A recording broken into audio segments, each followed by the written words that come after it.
Donc ça va vraiment être, plutôt que de culpabiliser vos enfants de ne pas savoir comment faire, parce que spontanément, ils ne savent pas, hein, c'est ce que je vous disais, on ne naît pas avec ces compétences-là, donc ils ne savent pas le faire, et c'est normal de ne pas savoir le faire, bah, peut-être de leur montrer l'exemple, peut-être de réfléchir avec eux, comment est-ce que tu pourrais dire ça à ton grand-père d'une autre manière, ou à ton petit frère, ou à papa, ou à maman, etc., etc. Oui, il y a trois choses, c'est montrer l'exemple, le pourquoi et le comment je fais. C'est ça. Et souvent, on oublie le comment. Mmh. Souvent, on oublie le comment. Souvent, on a tendance, hein, comme parents, à dire ce qu'on peut faire ou ce qu'on ne peut pas faire à nos enfants. Et puis, on oublie l'étape de se dire, c'est un enfant. Il n'a pas l'expérience que moi j'ai dans la vie en général. Et donc, bah, il ne sait pas comment faire. C'est se rappeler, réfléchir. Donc, par exemple, une des bonnes pratiques pour lire plus intelligemment, et que si on veut entraîner sa mémoire et sa compréhension, donc là, c'était quelque chose que je dis un peu plus tard, mais comme là, tu as abordé le sujet, je me dis, ça peut être bien d'aborder ici, c'est, par exemple, quand tu vas lire, tu te dis, bah, tiens, par exemple, là, tu dis, bon, tu as du mal à mémoriser les informations, donc commencer à, au lieu de prendre des notes à la volée, tu vas dire toutes les pages, tu lis ta page, à la fin de ta page, tu fermes les yeux et tu essaies de te rappeler de ce que tu viens de lire. Tu fais cet effort-là, page après page. Et une fois que ça devient facile pour toi, tu vas dire, OK, je fais toutes les 2 pages, ensuite toutes les 3 pages, ensuite toutes les 10 pages, etc. Et c'est comme ça qu'on entraîne aussi sa mémoire avec la lecture. Okay. Et de vraiment noter ce dont on se rappelle et pas de noter à la volée. Déjà, comme on fait notre budget prévisionnel, ça nous permet de détecter tout ça et travailler avec ces problématiques en préalable. Et surtout que si on se positionne sur l'échelle d'1 an, pourquoi j'adore de travailler avec les budgets annuels, si je pose mon budget annuel à 1 an à venir et je détecte cette problématique dans 3 mois, j'ai 3 mois pour changer les situations. En fait, j'ai beaucoup plus de choix et possibilités d'actions pour rectifier les situations. Je peux utiliser beaucoup plus de leviers. Donc, les plus longtemps on avance, qu'on va regarder nos finances et on va essayer de prévisionner, en tout cas réfléchir comment on va gérer nos finances dans le futur, le plus des champs des possibles que j'ai pour acter et rectifier les situations si les situations commencent à être graves. C'est Jean-Philippe Lachaud, le spécialiste de l'attention, pour le coup, qui parle de ça, qui compare cette idée-là à une poutre. Et il dit, en fait, si on considère que l'attention, c'est la poutre, quand on marche sur la poutre, on peut faire attention de ne pas tomber, ou quand on est tombé, on peut vite se relever et monter sur la poutre. Ben, c'est pareil. Quand on a on parle de distracteurs plutôt que distraction, mais bon, voilà, pour nous, ce sera la même chose. Quand on a des distracteurs aux alentours, on peut essayer de résister au maximum, mais si on se rend compte que on s'est laissé embarquer par ce qui se passait dehors ou par les camarades qui parlent en classe, etc., ben, c'est d'avoir aussi des techniques, des stratégies pour vite revenir, enfin, je dis vite, ouais, vite revenir à ce qui nous intéresse vraiment, donc en classe, le cours. En fait, le véritable enjeu, c'est de leur donner suffisamment de connaissances et de compétences financières pour que qu'il y ait héritage ou pas, mais qu'ils sachent en tout cas en faire quelque chose. Parce qu'il y a beaucoup de personnes qui vont se retrouver effectivement avec un héritage, une belle somme, et qu'est-ce qui se passe? Ils vont le dilapider en fait. Un autre point important, c'est célébrer les victoires. Nous, on peut montrer l'exemple. Ah, ben aujourd'hui, j'ai passé une bonne journée. C'est juste ça, la victoire. Hein. J'ai passé une bonne journée. Ah, ben, le truc m'a téléphoné. Ça y est, je suis sortie de ça. Oh, je suis contente. Juste ça, c'est célébrer. Et pour nos enfants, c'est pareil. Les aider à célébrer. Ah, ben, ça peut être juste un tchac, hein, célébrer. Tchac dans la main. Bravo, félicitations. Mais pensons à célébrer les petites victoires du quotidien. Ça montre qu'on avance aussi dans le process. Célébrer le fait qu'on accepte le défi. Célébrer le fait qu'on a des obstacles, on les surmonte. Célébrer le fait qu'on ait trouvé des alliés. Et donc, pour moi, c'est vraiment un lien avec l'ouverture à la différence.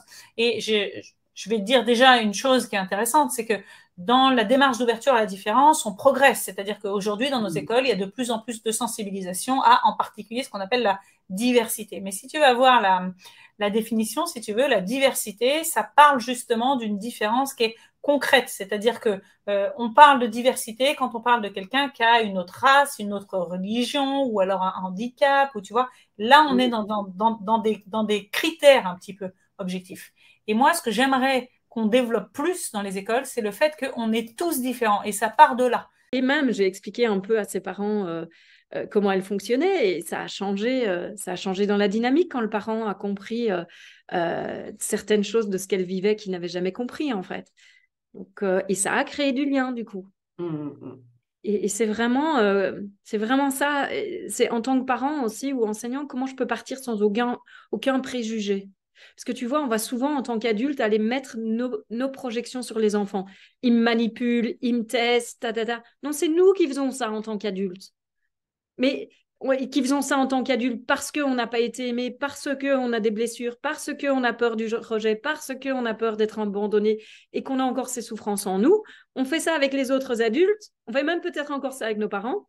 Et du coup, on est convaincu que les enfants, ils font ça. Et peut-être qu'ils ont mis des choses comme ça en place parce que s'ils ont 16 ans, bon, bah, ils sont déjà bien conditionnés, ils sont déjà bien dans la souffrance. Donc, oui.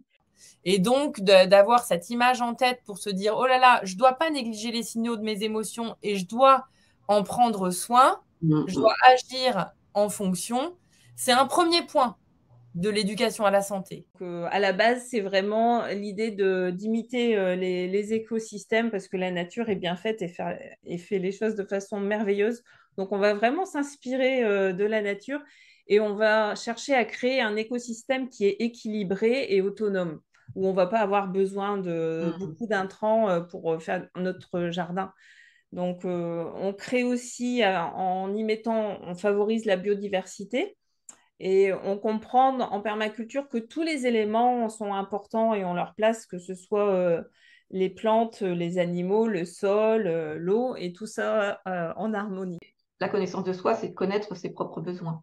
Exactement, ouais. Vraiment, on est tous différents dans cette quête de bonheur. Et c'est pour ça que amener la connaissance de soi le plus tôt possible dans notre société, c'est amener les gens vraiment à se connaître profondément. Pour autant, l'éducation menstruelle ne devrait absolument pas faire de débat parce qu'on n'est pas en train de parler de sexualité, on est en train de parler de ce qui se passe à l'intérieur de soi. Là, l'idée, c'est surtout de dire, voilà, l'éducation menstruelle est quelque chose qui peut être complètement séparé de la notion de sexualité. Il y a des personnes qui vont avoir un cycle menstruel toute leur vie et qui n'auront jamais de relation sexuelle avec un partenaire d'un autre sexe ou jamais de relation sexuelle tout court et pour autant vont vivre un cycle menstruel. Tu vois ? Donc ça, déjà, la première chose, c'est de leur permettre de se faire une représentation de ce qui se passe à l'intérieur et de la réactiver. Et donc, pour la réactiver, on peut choper n'importe quelle situation qui permette d'avoir envie d'en parler, quoi. Ou on peut la provoquer, on peut dire, tiens... Et du coup, on est jeune, on a plein de choses qui se passent dans notre corps. Et on se dit, tiens, ça doit vouloir dire ça, ou ça doit vouloir dire ça. On essaye de tisser du sens à tout ce qui se passe à l'intérieur. Parce qu'il s'en passe plein de choses, des sensations dans notre corps. Souvent, il y a cette objection de dire « Ah ouais, mais tu sais, c'est comme l'horoscope, ça peut correspondre à tout le monde. » Sauf qu'en fait, non, pas du tout. Parce que quand vous avez 244 super pouvoirs et qu'il n'y en a que 4 qu'on vous donne, globalement, les gens en ont entre 5 et 12, d'après nos analyses. Et donc, c'est quand même ultra spécifique ce qu'on va vous envoyer. Et vous pouvez même tester si vous voulez avec ce que vous avez... vous pouvez le faire pour vous, mais faites-le aussi pour des gens que vous connaissez, pour vos enfants, votre conjoint, votre conjointe. Testez-le sur différentes personnes et vous allez voir que c'est très différent. Alors oui, moi, je me bataille un petit peu parce que je pense qu'on devrait intervenir en école, expliquer ce qu'est le couple. Le couple devrait être un autre sujet qu'un sujet tabou. Mais même dans nos familles, c'est un sujet tabou. C'est impressionnant. Quand on dit couple, c'est la relation à deux, en fait. Oui, la relation à deux amoureuse et en effet, la relation à l'autre. Donc, par exemple, à l'école, qu'est-ce qu'on va vous apprendre? On va vous apprendre à bien respecter la maîtresse ou le maître ou le professeur. Ça, on nous apprend, hein. Mais en fait, on nous apprend uniquement ça. C'est très rare, à part dans certaines pédagogies. Et quand tu comprends ces différences-là et comment est-ce que le monde fonctionne, ça change absolument tout. Oui, et je trouve que c'est important ce que tu dis parce qu'on en a aussi parlé avec Jeffries. Mais c'est ça, c'est qu'on a l'impression que qui on est, que forcément les autres sont aussi comme nous ou réagissent comme nous. Je trouve que c'est important de comprendre que justement, il y a différents modèles de communication et que les autres réagissent pas forcément comme nous. Ouais, et encore plus, c'est un peu comme l'échec, je disais tout à l'heure, l'échec est nécessaire à l'apprentissage, et ne pas échouer, c'est stagner. La compréhension des autres et de leur prisme de perception du monde est nécessaire à son évolution personnelle. Et la plupart des gens, ils vont rester avec, je sais pas, leurs amis d'enfance ou des personnes avec qui ils s'entendent super bien. Donc, je pense qu'aujourd'hui, oui, pour faire ce cap, on doit vraiment passer par développer une perception parce qu'on doit désapprendre quelque chose pour réapprendre. Mais je pense que si on nous conditionnait à un autre schéma, ce serait déjà dans notre mode. C'est déjà dans notre mode d'emploi interne et ça serait très naturel. La communication, c'est la clé pour résoudre tous les problèmes. Parce que sans communication, il n'y a pas de relation. Sans relation, il n'y a pas de confiance. Sans confiance, il n'y a pas de coopération. Et sans coopération, il n'y a pas de réussite. Donc, savoir communiquer, c'est une compétence de vie essentielle pour se sentir bien dans le monde dans lequel nous vivons. Et pourquoi c'est important? Parce que nous sommes, c'est ce que j'ai dit en introduction, nous sommes des êtres sociaux. Et c'est à travers nos relations interpersonnelles qu'on va pouvoir tisser des liens. On va arrêter le partage. Hop. On a énormément à apprendre de nos enfants et il faut juste les regarder peut-être un peu différemment. Et moi, la pédagogie Montessori, je trouve, nous y aide largement. Donc voilà, donc ils aiment apprendre, et c'est vrai qu'une des notions aussi importantes par rapport à ça, Maria Montessori avait beaucoup observé que les enfants avaient besoin de manipuler pour apprendre. Et ça, c'est aussi quelque chose de très important et qu'on n'a pas forcément beaucoup à l'école. En tout cas, moi, à mon époque, et puis aujourd'hui, les consignes sont l'enfant a juste besoin de regarder ou d'écouter, sauf que là, il va avoir une attention beaucoup moins importante quand on lui demande juste de regarder ou d'écouter. Il a besoin de toucher, d'avoir en main, manipuler, même c'est être dans le mouvement, c'est être dans l'action, c'est faire. Et c'est pas tant le fait d'en parler qui me questionne et puis qui pose problème, c'est la façon dont on en parle, c'est la façon dont on envisage les choses et la posture que l'on a vis-à-vis en fait, de cet environnement, et encore une fois, je dirais plutôt de ces environnements qui nous entourent. Est-ce qu'il veut gagner beaucoup d'argent? Il y en a pour qui le salaire, c'est un facteur, un critère très important. Il y en a qui veulent avant tout être leur propre patron et il y en a pour qui ça n'est absolument pas important. Il y en a qui veulent un métier où ils vont pouvoir créer, inventer, découvrir des choses. Et la peur de manquer, c'est important de savoir que ça touche autant des gens millionnaires que des gens désargentés. Hein. C'est vraiment pas en lien avec la situation financière, elle touche tout le monde. Moi-même, je l'ai eu pour une dizaine d'années, malgré des super revenus à la banque. J'avais peur de manquer et ça a influencé beaucoup de mes comportements, y compris en famille.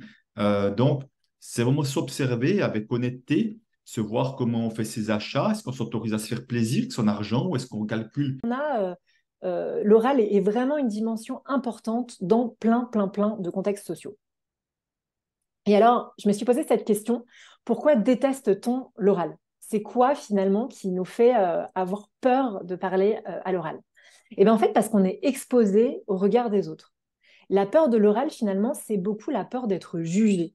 C'est pour ça que la théorie de l'attachement m'a tellement intéressée, parce qu'un attachement sécure dit bien ce qu'il veut dire, c'est-à-dire qu'on va tellement sécuriser un enfant qu'il a confiance dans le monde, il a confiance en les autres, il a confiance dans la relation, il a confiance dans ses congénères, et donc il n'est plus amené à voir l'autre comme un ennemi ou comme un adversaire ou comme un prédateur qui va lui nuire ou nuire à son environnement.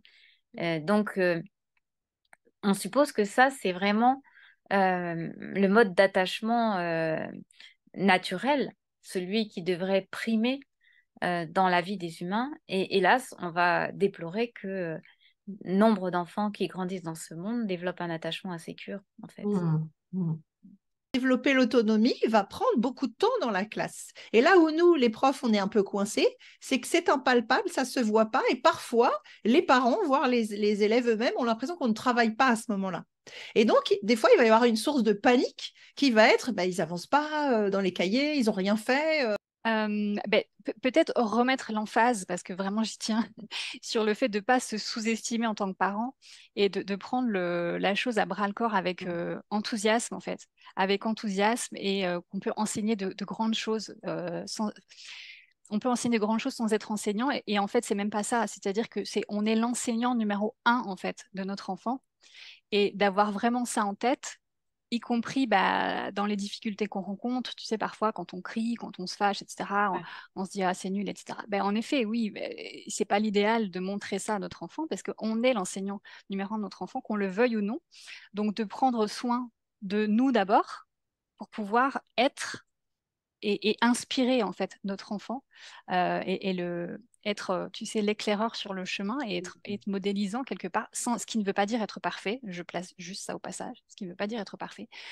Et quand on observe les enfants, là, parce que quand on dit ils apprennent plus facilement que nous, alors oui, ils ont une plasticité du cerveau qui est plus grande, évidemment, sauf que eux, ils apprennent dans le plaisir, dans le jeu. Oui. On leur achète des jeux, des jouets pour apprendre. Et il y a un moment, on a décidé en tant qu'adulte, ou même en tant qu'ado, qu'on allait arrêter d'apprendre de cette manière. Ça fonctionnait. Pourquoi est-ce qu'on va changer ce schéma? Ça, c'est un truc, je continue à me poser cette question. Et le corps ne sait pas gérer une anticipation de demain. Si on voit un chat va pas se dire, tiens, demain, il y a peut-être une souris qui va passer par là, je vais établir un plan. Voilà. Et ça, on ne sait pas. Le corps ne sait pas gérer ça. Alors, s'inquiéter pour quelque chose, c'est une chose, mais si je m'inquiète, ok, alors je vais voir, est-ce que j'ai une solution? Si je m'inquiète, je vais chercher une solution. Si je trouve une solution, qu'est-ce que j'en fais? Mais en permanence, je reviens dans mon moment présent et je me détends. Et il y a vraiment ce moment-là qui est assez daté et important et qu'il est chouette de perpétuer, je pense. Même si à l'heure actuelle, des fois, il y a les parents qui mangent d'un côté, les enfants qui vont manger de l'autre. C'est important d'essayer de garder ce lien-là, même de partager le moment du repas. Oui, on parle du partage en France, mais je pense que dans beaucoup d'autres pays, c'est pareil. Moi, qui ai vécu un peu au Maroc, c'est pareil. Hein, c'est un moment vraiment convivial de partage où tout le monde mange ensemble aussi. Oui, donc, il y a c'est chouette. Plein de pays où je pense que ça se passe comme ça aussi. Oui. Et souvent, on a les retours dans les écoles, le moment du repas, que c'est trop rapide. Et c'est normal parce que il faut passer toutes les classes et puis il faut nettoyer. Et puis voilà, ils peuvent pas. C'est un temps de la vie, l'école.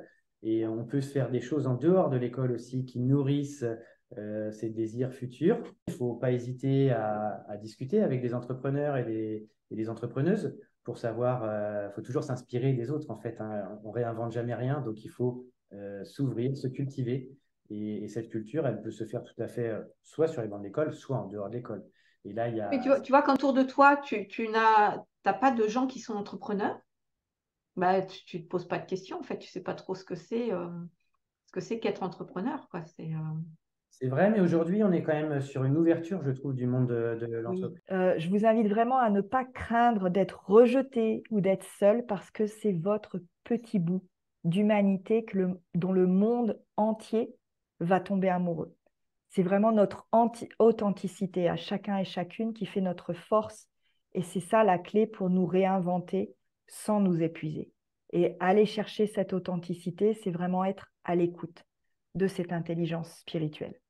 C'est hyper important parce que aujourd'hui, on parle beaucoup d'autonomie et quand on parle d'autonomie de l'enfant, ça va être, alors je fais des raccourcis, mais il sait faire ça tout seul, ou il va se brosser les dents sans que je lui demande, ou bien il va être en capacité de gérer son stress, ou bien il va être en capacité de se mettre au devoir tout seul, de manière autonome. Mais il y a aussi l'autonomie de savoir penser par soi-même. Et de ne pas forcément avoir besoin de s'en remettre aux autres, en fait, pour savoir si c'est vrai ou faux. Et ça, on appelle l'esprit critique. Mais n'oublions pas de développer aussi les nouvelles manières de lire, d'écrire, de communiquer, parce qu'elles sont aussi extrêmement importantes. Et que si on leur apprend à apprendre d'une manière qui prend 100 000 ans, on les met, nous, en difficulté à vouloir absolument se crisper en se disant on faisait comme ça avant, on doit absolument préserver ça. Donc attention, à quel moment on préserve, comment on le préserve, et on peut le faire, mais ça peut switcher, et on peut se faire des belles écritures, des beaux affichages, des belles choses. Continuons, mais repensons tout ça. Ça va être vraiment important qu'on ouvre un peu nos chakras, j'ai envie de dire, pour repenser tout ça. Et puis, dernier élément, l'école, elle doit s'adapter à ces nouveaux défis pour continuer à assurer sa mission de former des citoyens qui vont trouver leur place, qui vont se sentir bien, qui vont apprendre à bien vivre ensemble.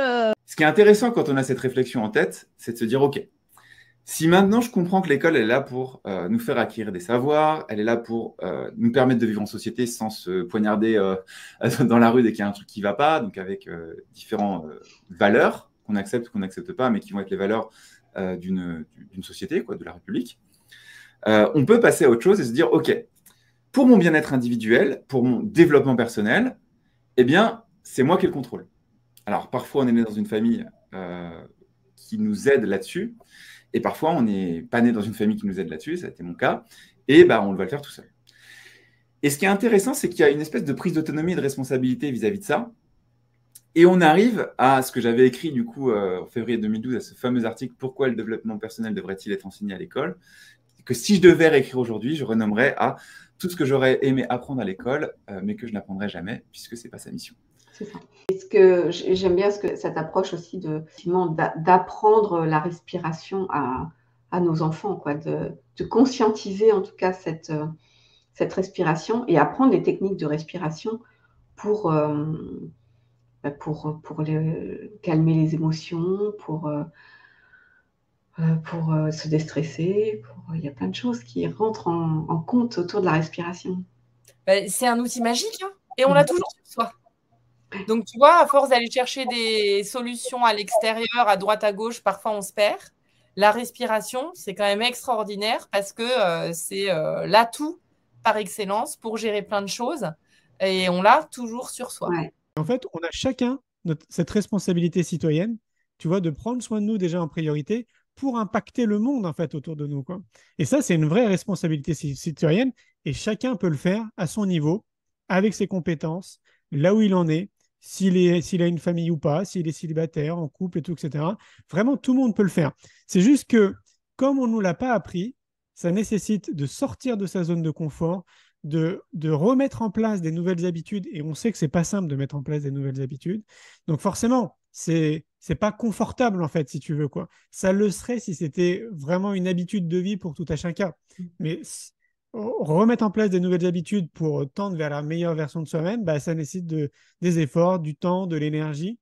Mais c'est vrai qu'il y a un côté, c'est tellement gratifiant de faire découvrir ça aux enfants que c'est vraiment une très très belle leçon de vie quand on leur permet d'aller se promener dans un jardin et puis de voir comment ça pousse, quoi. Et le jardin nous apporte beaucoup et c'est assez merveilleux de découvrir effectivement. Il n'y a pas que juste le processus de la vie, comment ça se passe, la fleur, le petit fruit, la fleur femelle, la fleur mâle, on va regarder ça un petit peu juste après. Mais il y a aussi cette abondance de couleurs, de diversité. Donc en permaculture, on privilégie vraiment beaucoup la biodiversité. Parce que souvent les jeunes se disent, si je ressens des choses fortes dans mon corps en voyant cette personne, ça doit vouloir dire que c'est ça l'amour. Alors qu'en fait, non. On peut ressentir beaucoup d'excitation, on peut ressentir de la chaleur dans sa poitrine.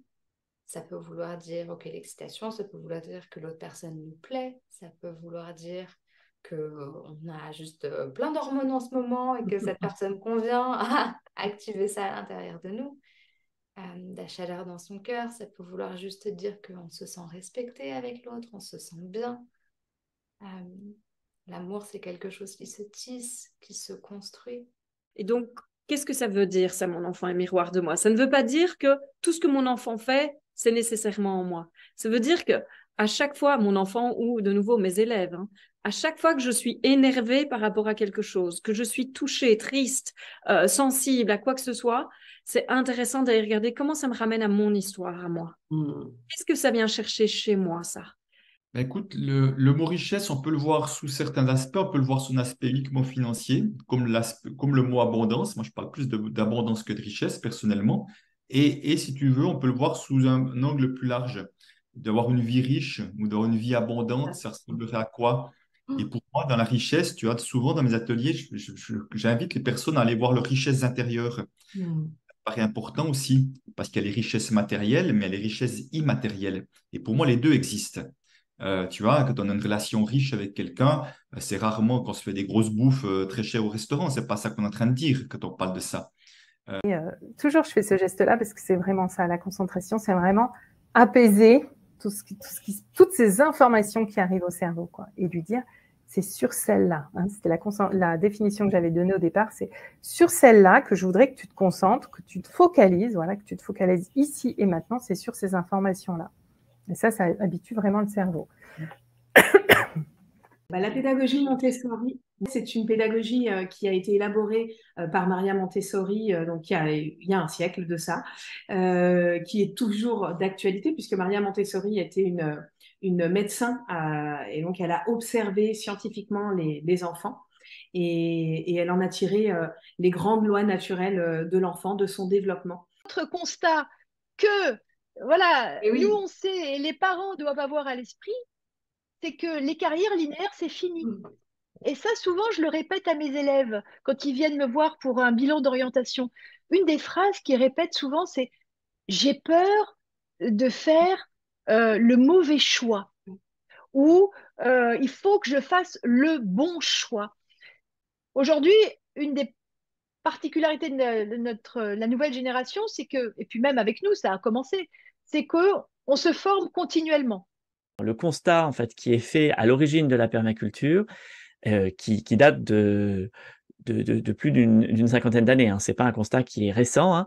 C'est qu'il est trop tard pour dire on va préserver notre environnement, et en plus c'est faux, hein. Notre objectif, ce n'est pas de le préserver, c'est de permettre de continuer à évoluer, mais surtout là, on doit régénérer ce que l'on a détruit. C'est-à-dire qu'on a détruit trop, je dis nous les humains, on a trop détruit, enfin une grande partie des humains, et désormais en fait, il faut prendre cette responsabilité-là de eh bien, régénérer ce que l'on a détruit ou là où on a détruit. À l'oral, il se passe un truc d'assez immédiat d'un point de vue temporel. On est exposé au regard des gens et on a vraiment très peur que le regard qui nous renvoie soit un regard de jugement, un jugement négatif. Voilà. Et donc, c'est assez impressionnant.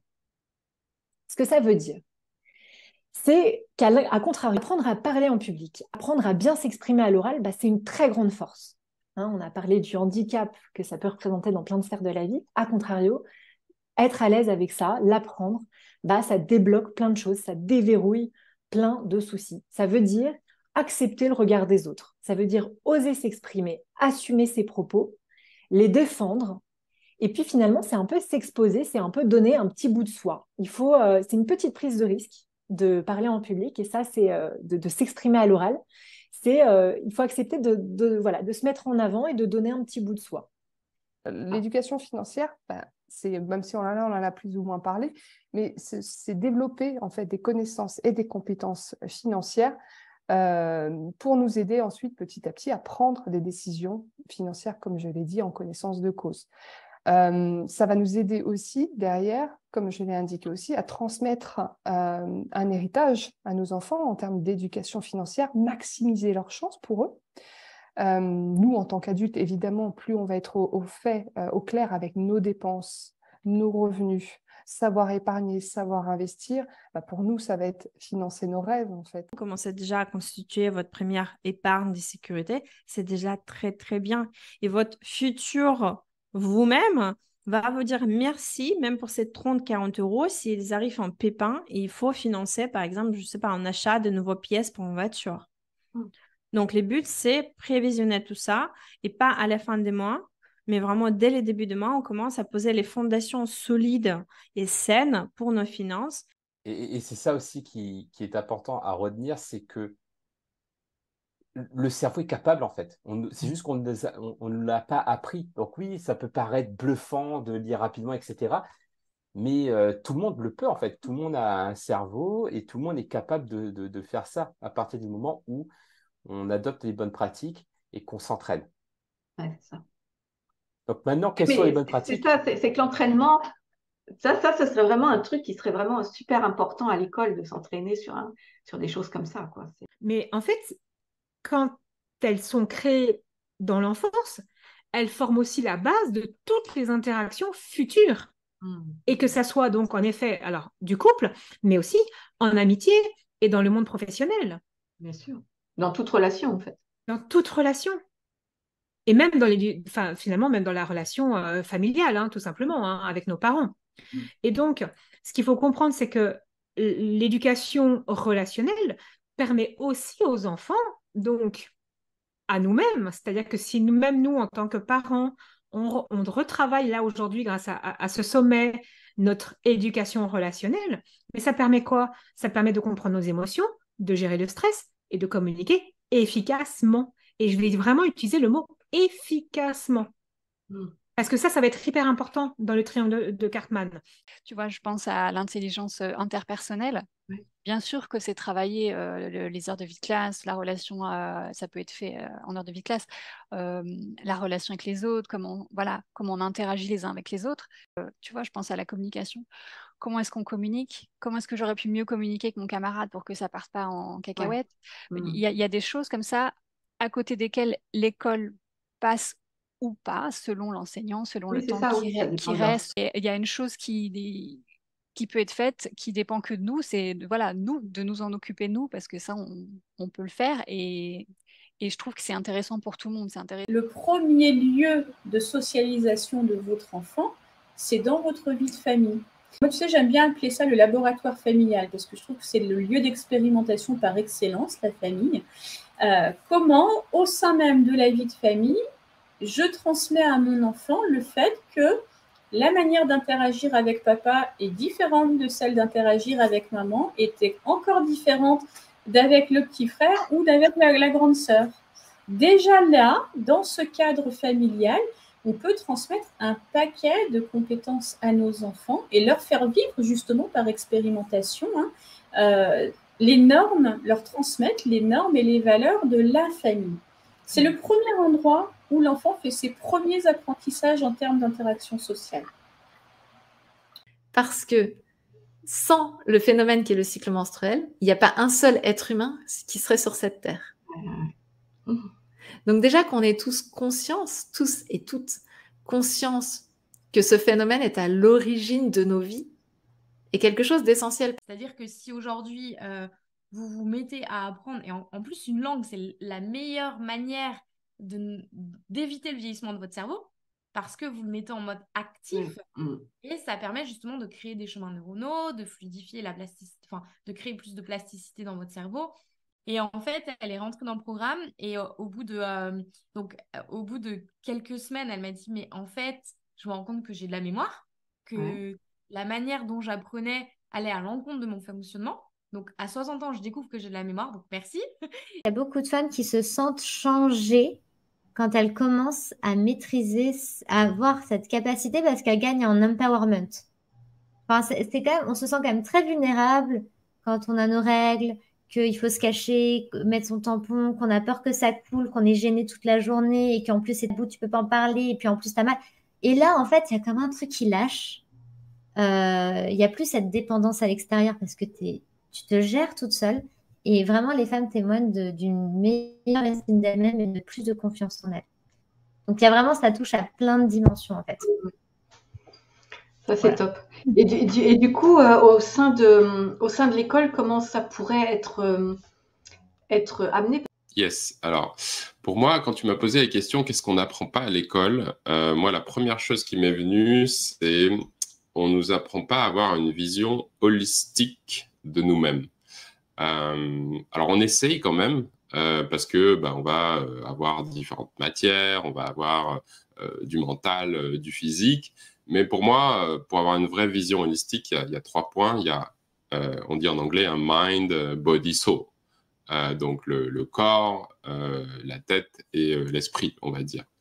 Et en fait, ouais, tête, cœur, corps, ça marche aussi. Donc, c'est ce triptyque-là qu'on ne nous apprend pas tellement finalement à l'école et qu'on doit reconstituer par nous-mêmes, je dirais, par la suite. Je parlais donc, l'idée de cette conférence, c'est aussi de vous inspirer pour vous aider à vous réinventer, donc sans vous épuiser grâce à l'intelligence spirituelle, cette intelligence qu'on n'apprend pas forcément à l'école. Après... Alors déjà, on va voir qu'est-ce que c'est que le voyage du héros. Ensuite, on va voir les étapes du voyage du héros. Comment est-ce qu'on peut, en mettant de la conscience dessus, améliorer la confiance en nous et puis préparer des nouveaux voyages, des nouvelles expériences, des nouveaux projets en s'appuyant sur les voyages du héros. Et enfin, comment est-ce qu'on peut accompagner nos enfants avec ce process, avec ce concept du voyage du héros pour qu'eux aussi ils apprennent très vite à jouer avec et à oser en fait. À oser avoir des projets, à oser se lancer, à ne pas avoir peur de l'échec. Après 8 heures de cours, le besoin de n'importe quel enfant normalement constitué est de se défouler. De hurler, de se défouler, de dire « de vous parler, de communiquer ». C'est certainement pas le bon moment pour faire de la compta. Et quand j'ai compris ça, j'ai compris plein de choses. Donc, quel est mon besoin? Quel est le besoin de l'autre? Et comment je peux négocier avec ces deux informations? D'accord? Pas hésiter ça peut être écouter soit des personnes de son environnement proche ou ça peut être aussi écouter des podcasts et essayer de comprendre un peu les stratégies. Oui, moi, je dirais juste quand même aller chercher aussi des mentors parce que écouter les gens qui nous entourent, des fois, ils nous transmettent aussi leur peur. Et voilà, faut aussi croire en son projet et pas forcément écouter les peurs des autres. Qu'est-ce qui va faire que ces différents modes de communication vont favoriser la qualité de la relation? Eh bien ça, c'est l'intention. En fait, dans tout ça, dans la qualité de la relation, on a finalement quelle est l'intention que je mets derrière le message que je veux transmettre. Et du coup, voilà, cette exigence mérite d'être sans cesse actualisée. Est-ce que c'est remettre en cause tout ce qui peut être dit, en fait? Alors, ça pourrait être pris comme ça, et en même temps, t'imagines si on devait sans cesse remettre en cause tout ce qu'on nous disait. Aujourd'hui, heureusement qu'il y a des choses sur lesquelles on n'a plus besoin d'affirmer quoi que ce soit, parce que, en fait, justement, l'expérience nous a montré qu'on pouvait dire j'y crois ou j'y crois pas de manière très rapide. Tiens, j'ai vu une baleine rentrer dans un restaurant déguisé avec un chapeau de clown. Et le fait d'immerger l'école dans un milieu qui est vivant, c'est-à-dire que les enfants chez nous, ils sortent des murs, ils ne sont pas enfermés dans des classes, évidemment. Il y a la forêt, il y a le jardin, il y a les animaux, il y a les ateliers, on peut travailler le bois, on peut faire de la poterie, on peut faire de la peinture, on peut aller à la rencontre des professionnels, du boulanger qui est en train de cuire le pain, de l'agriculteur qui travaille la terre.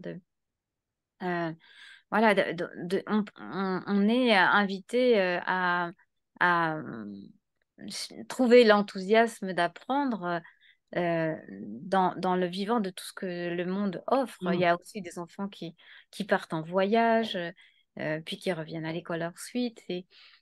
C'est vraiment cette richesse, cette polyactivité dans des domaines très différents qui vont solliciter différentes parties de l'être, parce que c'est pas seulement l'intellect. Cuisiner en famille, en fait. Cuisiner, c'est important. Pourquoi? Parce que les tout petits comme les plus grands apprennent beaucoup de choses quand on cuisine. Beaucoup de choses sur les aliments eux-mêmes. Quand on cuisine, on part souvent d'aliments bruts, la plupart du temps. Donc, du coup, on les touche, on les sent, on les manipule.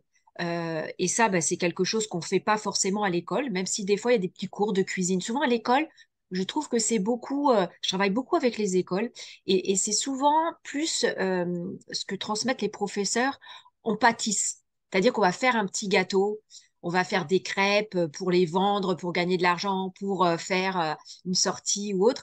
On fait, c'est beaucoup pâtissé. Et donc ça, c'est chouette. C'est tant mieux, on passe un bon moment, on apprend beaucoup de choses. Mais je trouve que cuisiner, c'est aussi cuisiner, notamment les fruits, les légumes. Il y a à peu près 7 Français sur 10 qui jugent leur culture financière moyenne ou basse. Donc là aussi, il n'y a pas de honte à avoir. En tout cas, si vous regardez cette vidéo, cet atelier, cet entretien, dites-vous que c'est la majorité en fait d'entre nous, c'est sûr. Et ce qui est fou, c'est qu'en même temps, on est face à un paradoxe parce qu'on se dit que l'argent est omniprésent dans notre société. Il n'y a pas un jour où on ne va pas être amené à dépenser de l'argent, en fait, à prendre des décisions financières, si ce n'est juste aller se dire je vais aller au Monoprix pour faire mes courses. Est-ce que c'est de l'argent, en fait? Est-ce que j'ai assez d'argent sur mon compte? Est-ce que je ne vais pas être dans le rouge, etc. Donc, ce qu'il est important, tant dans ce que je partage que dans ce qui leur est partagé à l'école, de garder votre esprit critique. Vraiment, ce serait top que ce soit finalement ça le sujet à l'école, qu'on leur apprenne à réfléchir. Parce qu'au cœur de l'éducation à la sexualité, au bien-être, à la santé, finalement, il y a surtout comment je m'écoute moi, comment je prends soin de moi, quels sont les signes que j'entends de mon corps à moi qui me disent si c'est juste ou pas ce que je suis en train de vivre. Et c'est vrai que pour des enfants, c'est vraiment mon sujet, les métaphores, le coaching métaphorique, je l'enseigne. Et celle que j'aime présenter, c'est la métaphore de la calèche. Et ça veut dire s'ouvrir à l'altérité. Et donc l'altérité, c'est un terme dont on parle peu, mais qui est vraiment la reconnaissance de l'autre dans sa différence. On en entend beaucoup parler quand on écoute Thomas Dansbourg, qui lui parle beaucoup de l'ouverture à l'altérité. Et l'altérité, je ne l'ai pas mis dans le titre parce que justement, ça fait un peu terme technique, mais c'est vraiment ça, c'est l'autre pour ce qu'il est, pour ce qu'il représente, pour ce qu'il vit, et dans sa différence avec moi, tu vois. Et c'est beau l'altérité, en fait. Nos actions, eh bien, des fois, on ne peut pas vraiment prévoir où elles vont aller, tout simplement parce que il y a un ensemble d'interactions qui se mettent en place. Et si on est juste à regarder le microbiote, à dire « va falloir changer le microbiote », eh bien, ça ne fonctionne pas.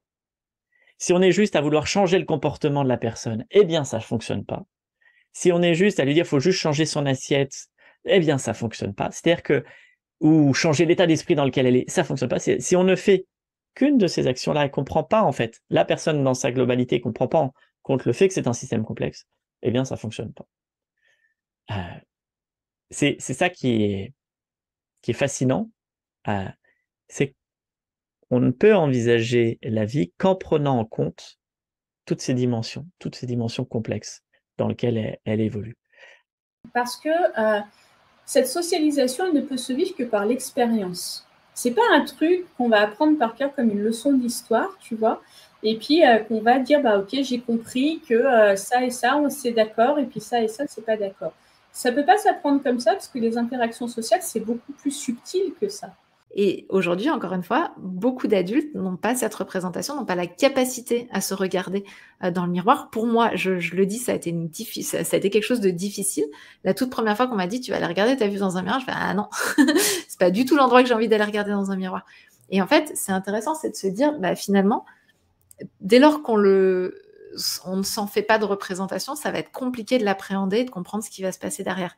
Et on va se retrouver avec des jeunes qui, par exemple, plus tard, ne savent pas où mettre le tampon, ne savent pas comment ça se passe. Donc, cette représentation, elle est essentielle pour la santé, le bien-être, comprendre aussi. On est là pour utiliser le meilleur outil au meilleur moment et réintégrer cet outil du flux libre qui est quand même la maîtrise de notre corps, qui est pour moi, je trouve, absolument essentielle. Mais lui dire, voilà ce qui existe. Et tu n'es pas obligé d'utiliser qu'un seul truc en permanence. Quand tu es à la maison et que tu es bien et que tu n'as pas envie de mettre de tampon ou que vas-y, écoute ton corps, etc. Quand tu es à l'école, parce qu'à l'école, ça peut être un peu plus compliqué. Et ça, c'est vraiment le principe de créer sa réalité. Quand on commence à utiliser l'intelligence spirituelle, la médiumnité, quand on commence à écouter son intuition, eh bien, ça nous aide à créer notre réalité et non plus à rester enfermés dans oui, mais j'ai pas de chance, c'est comme ça, je peux pas, les gens ils sont comme ci, le monde il est comme ça, et du coup on peut rien faire. Et donc au lieu de dire je veux créer ça et que ce soit comme ça, c'est je veux permettre à chacun d'être qui il est et je veux voir qu'est-ce que ça va faire émerger de créer comme ça. Alors, c'est tout un nouveau paradigme, hein, Fabienne, on est bien d'accord. C'est une fameuse entreprise et c'est hyper risqué, en fait, hein, de se dire ça. Et je pense que personne ne l'a encore jamais fait, je crois fondamentalement, mais c'est vraiment avec ce projet-là que je suis et c'est ça que j'aimerais créer. Et ce projet, il est... Tu as mis une date ou tu... Ben, dans mon idéal, j'aimerais créer l'école. J'aimerais qu'elle démarre l'année prochaine à la rentrée en septembre. Mais autour de ça, il y a un centre. Donc, il y a toute une dynamique de centre autour. Et bon, ben, j'ai trouvé un lieu. Maintenant, il faut trouver les financements pour que ça se mette en place. Qu'est-ce qu'on entend par lire rapidement? Alors, il y a plusieurs choses. Il y a déjà le concept et ensuite, il y a l'aspect qualitatif, c'est-à-dire le concept de la lecture rapide, et l'aspect quantitatif. C'est vraiment le nombre de, la vitesse avec le nombre de mots par minute. D'un point de vue qualitatif, c'est quoi la lecture rapide? Donc, c'est en effet le fait d'optimiser sa lecture, donc de lire plus rapidement. Mais pour pouvoir se faire, c'est avant tout une discipline, un sport. Et il y a une chose qui peut être faite, qui dépend que de nous, c'est de nous en occuper nous, parce que ça, on peut le faire. Et je trouve que c'est intéressant pour tout le monde. C'est intéressant parce que quand on l'enseigne à l'enfant, quand on en parle à notre enfant, quand on réfléchit à ça, ben, on réfléchit aussi pour nous, en fait. Et donc, c'est pas juste d'élever notre enfant, c'est de s'élever en même temps avec et d'en profiter pour grandir et faire des découvertes, nous aussi, et s'améliorer, nous aussi, en fait. Donc, ça, c'était le deuxième point. Voyageur. Ce que je voulais dire avec ces slides, c'est que le premier levier, c'est déjà accepter le challenge et de se dire, effectivement, de dédramatiser, de se dire... En fait, c'est pas très grave si je bafouille, c'est pas très grave si je cherche mes mots, c'est pas très grave si je rougis, mais à accepter de comprendre que sans ça, on se censure énormément. Et que sans ça, on ne peut pas communiquer, on ne peut pas véhiculer ses idées, on ne peut pas défendre ses idées. Voilà, donc c'est le premier step, la première phase. Alors, lorsque tu m'as proposé de participer à un sommet qui s'appelle « Tout ce qu'on n'a jamais appris à l'école », ça a vraiment fait écho chez moi, puisque pour la petite anecdote, lorsque j'ai créé mon blog en février 2012, le tout premier article s'appelait « Pourquoi le développement personnel devrait-il être enseigné à l'école ?» Et justement, c'est la question fondamentale que je me posais. On peut parler des neurosciences parce que, en fait, les neurosciences, c'est dans la continuité. C'est-à-dire que les neurosciences viennent, comme je l'ai dit au début, viennent valider la pédagogie Montessori un siècle après, mais alors en apportant des compléments, évidemment. Mais c'est vrai que, comme je disais, Maria Montessori, c'était une scientifique. Donc, tout ce qu'elle a observé chez les enfants, elle l'a fait avec son œil de scientifique. Et les neurosciences, en fait, ce que les neurosciences ont vraiment mis en lumière et dont je voulais parler parce que ça me paraît vraiment essentiel, on en a parlé un petit peu, mais c'est toutes les études qui ont mis en avant le circuit de la récompense et le fonctionnement de la dopamine dans le cerveau de l'enfant. Donc, notre but avec cette première étape, c'est allumer les lumières. On veut voir factuellement, voilà, où vont nos argents, tout simplement, combien on gagne, combien on dépense. Et je sais que ça peut faire peur, mais là, le but, c'est n'a pas être dans les négativités et dire que je ne sais pas gérer, j'ai fait mal, etc. On reste dans la bienveillance, mais factuellement, juste poser les choses, de dire que je gagne X. Déjà, à cette première étape, parce que souvent, on a des problèmes, en fait, avec les femmes que j'accompagne, de dire, OK, je ne sais même pas combien je gagne. C'est tellement fluctuant, c'est variable. Je vais piocher dans mes comptes pro. Si je suis auto-entrepreneur, j'ai une activité libérale. Par exemple, c'est le cas toujours d'activité libérale.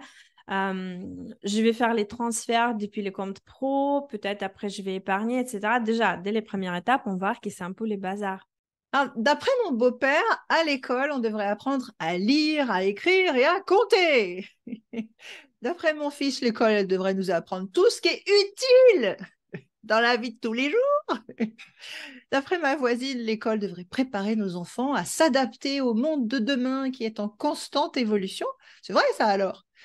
Et toi, d'après toi, qu'est-ce qu'on devrait apprendre à l'école? Alors, quand on a passé sa vie à croire, encore une fois, cette croyance du je ne suis pas capable à. Non, mais attends, en 6 mois, tu viens de me montrer en fait que je pouvais parler, débloquer ma voix, parce que pour moi, l'apprentissage des langues, c'est pas uniquement associer de la grammaire, des mots ensemble, c'est la libération de sa voix, c'est prendre sa place, c'est oser en fait, c'est s'expandre. voici le thème que j'ai choisi de développer aujourd'hui, donc qui s'intitule Comprendre qui on est aujourd'hui pour mieux s'orienter demain. On apprend beaucoup de choses à l'école, beaucoup de compétences académiques, mais malheureusement, le temps consacré à la connaissance de soi en collège et en lycée n'est encore pas suffisant, hein. Et pourtant, apprendre à se connaître, prendre conscience de ses traits dominants, de sa personnalité, prendre conscience de ses aptitudes, prendre conscience de ses centres d'intérêt, de ses valeurs dans le travail, c'est un très bon moyen de commencer à réfléchir à son orientation scolaire. Voilà. Alors, non seulement j'ai toujours peur, donc j'ai toujours des palpitations, je suis toujours pas bien, mais en plus, je me dis, en plus, j'ai pas de raison d'avoir peur. Donc, en plus, je suis débile. Donc, je me juge. Et alors là, mon niveau vibratoire, il baisse. Je suis vraiment pas bien. En faisant de l'EFT, la première ronde, c'est même si j'ai peur, je m'aime.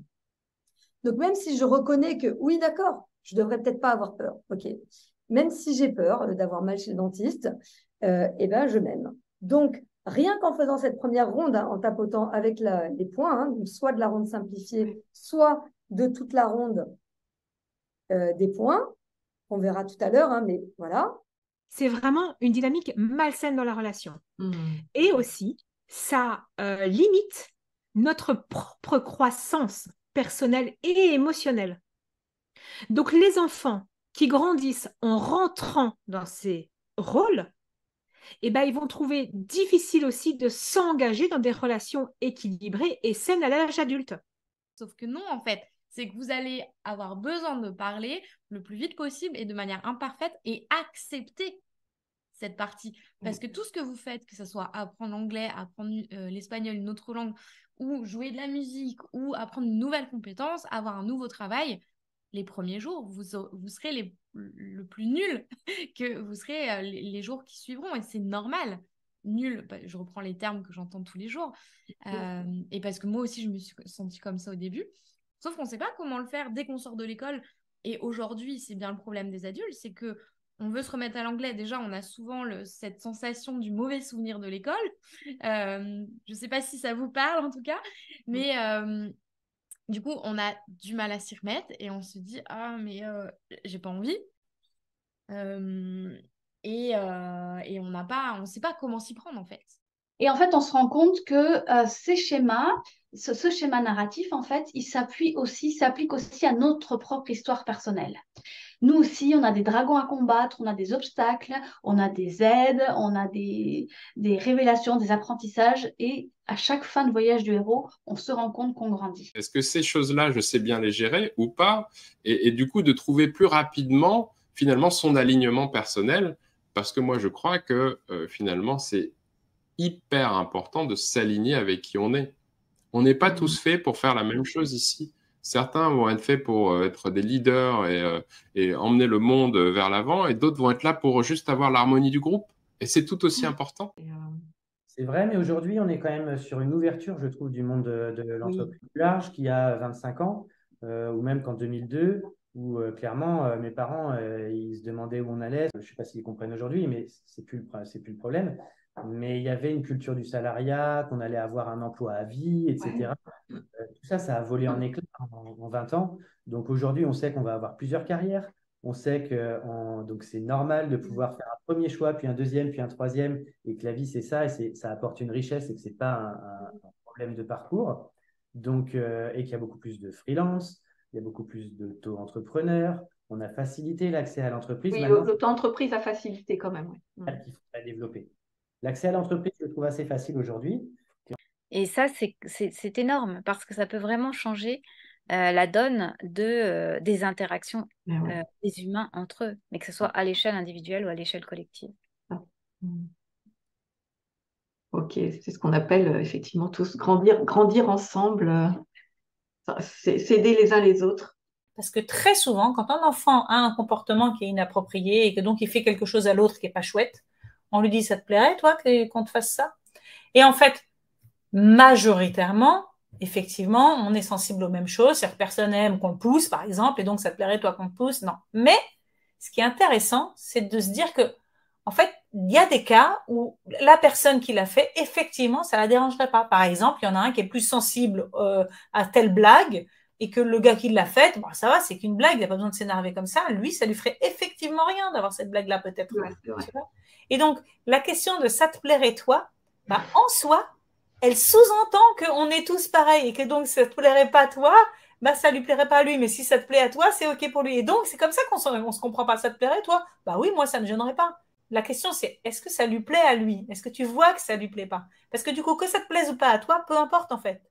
Il y a des cours d'éducation à la sexualité à l'école. Alors, en théorie, la loi dit qu'il faudrait qu'il y ait 3 modules d'éducation à la vie affective et sexuelle par classe par an. La réalité, c'est qu'en pratique, un enfant sur 3 n'aura aucune de ces cours au cours de toute sa scolarité. Donc, on voit que c'est vraiment pas du tout appliqué. Après, au programme maintenant de 3e et de 4e, on a une partie sur la reproduction. Mais en fait, il s'avère que reproduction et sexualité, c'est pas tout à fait la même chose. Alors, dans cette partie reproduction, il y a quand même une partie sur la prévention des grossesses non désirées et sur la prévention des infections sexuellement transmissibles. Parce que déjà, j'ai interviewé 1500 personnes dans 25 pays en leur posant la question c'est quoi le bonheur pour vous? Donc, ça a été comme une grande étude quand même autour du bonheur. Donc, je me suis rendu compte de beaucoup de choses. Et parmi ces découvertes, on va dire, je me suis rendu compte que le bonheur, en réalité, on pouvait l'apprendre. Que c'était vraiment quelque chose qu'on pouvait apprendre. Que ce n'était pas juste quelque chose que les philosophes, les auteurs, les écrivains, les scientifiques s'intéressaient. C'est vraiment une notion qui peut s'apprendre. Et pour tendre vers du bonheur, il faut amener la connaissance de soi le plus tôt possible en fait, dans notre société. Parce que sans connaissance de soi, c'est beaucoup plus compliqué en fait de tendre vers une trajectoire qui nous correspond en termes de bonheur. Parce que le bonheur, il est vraiment à géométrie variable d'un individu à un autre. Mais aussi, l'enfant, il va sentir, tiens, il ne s'énerve plus sur moi, en fait. Il y a un truc qui a changé. Oui, il y a autre chose dans la relation. Ah ouais, waouh! Du coup, moi, je les vois tout de suite, évidemment, tous ces enfants-là. Et je sais comment aller les chercher, les toucher. Et donc, j'écoute et je vais les rencontrer à cet endroit-là. Et quand je les écoute, je leur répète des petites phrases, je leur dis des petites choses parce que je sens que c'est de ça dont ils ont besoin. Et c'est ça qui va faire la différence. C'est ça qui vont faire que, ah oui, toi, tu es une personne spéciale pour moi parce que toi, tu m'as capté, en fait. J'ai beau crier, m'énerver sur tout le monde, en fait, toi, tu n'as pas peur de moi. Toi, tu m'aimes et tu m'as capté. La première étape est déjà de se rendre compte qu'on n'est plus concentré. Quelque chose qu'on dit souvent aux enfants, c'est concentre-toi, concentre-toi. Donc, bon, ça veut dire quoi? Se concentrer, on va voir après, du coup, ce qu'on peut leur dire à la place pour les aider là-dessus. Si on compare avec cette poutre, pour leur éviter de tomber de la poutre.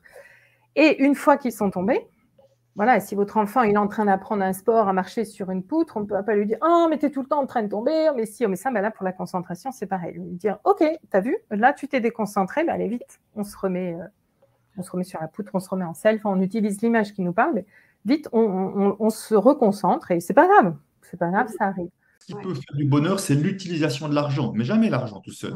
Tu vois, supposons que j'ai des tas de billets comme ça à côté de mon lit, parce que voilà, on parle d'argent sous le matelas, tu vois, mais supposons que j'ai ça, si je me lève tous les matins et que je regarde ces tas de billets, je ne vais pas me dire ah, qu'est-ce que je suis heureux, parce que j'ai des tas de morceaux de papier à côté de mon lit.